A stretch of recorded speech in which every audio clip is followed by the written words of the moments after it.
विचार केला तर पुढच्या भविष्यात विकासासाठी आपल्याला त्याचा फायदा होईल। 2 दिवसाची निवडणूक असते पण 5 वर्ष आपल्याला ते सगळ्याला भोगावं लागतं। या निमित्तानं मला मुद्दाम आपल्याला सांगायचे की प्रत्येक गावचे ग्रामपंचायतीचे 70 वर्ष आपले फुकट गेलेले, त्यात लोकांच्या डोक्यात भ्रष्टाचार, पैसा खाणं हा विषय धरून जर तुम्ही निवडणुका लढवत असाल तर ते अतिशय वाईट आहे असं मला वाटतं।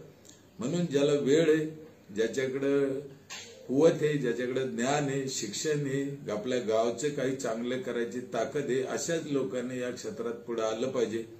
हौसे गवसे नवसाने या क्षेत्रात येऊ नये आणि गावचा नाश करू नये अशी माझी सगळ्या महाराष्ट्रातील जनतेला हात जोडून कळकळीची विनंती आहे।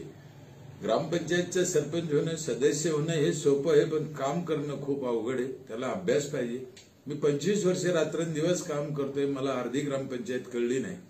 म्हणून तुम्हाला माझी विनंती आहे की ज्याला फुल टाइम द्यायचा आहे, ज्याच्याकडे सगळ्या गोष्टी आहे, सगळी ताकद आहे, करायची इच्छा आहे, समाजसेवेची आवड आहे, अशाच लोकांनी याच्यात आलं पाहिजे। इतरांनी भावबंदकी किंवा राग म्हणून दुसऱ्याचा राग काढायचा म्हणून या क्षेत्राची निवड करणं हे अतिशय वाईट आहे।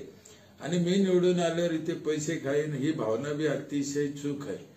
पैसा कमवायला पाहिजे माणसाने, उत्तम व्यवहारे जोडून या धन। आम्हाला तुकाराम महाराजांनी सांगितले पैसा कमवा, कमवायबद्दल काहीही नाही, पण लोकांची अशी भावना झाली ना की इथे निवडून आल्यावर पैसा कमवू हे अतिशय वाईट आहे। म्हणजे वाईट शब्दातच बोलायचे तर बायकोतला आणि बहिणीतला फरक ज्याला कळत नसेल असे जर मूर्ख लोक या क्षेत्रात उतरले तर आपल्या गावचं आणि राज्याचे वाईट दिशेनं आपण चाललो हे निश्चित आहे। म्हणून मी पुन्हा एकदा कळकळीची विनंती करतो की हे क्षेत्र पवित्र क्षेत्र आहे, एक पवित्र मंदिर आहे, पवित्र काम आहे, पवित्र भावनेनं इथे या आणि आपापल्या गावचा विकास करा।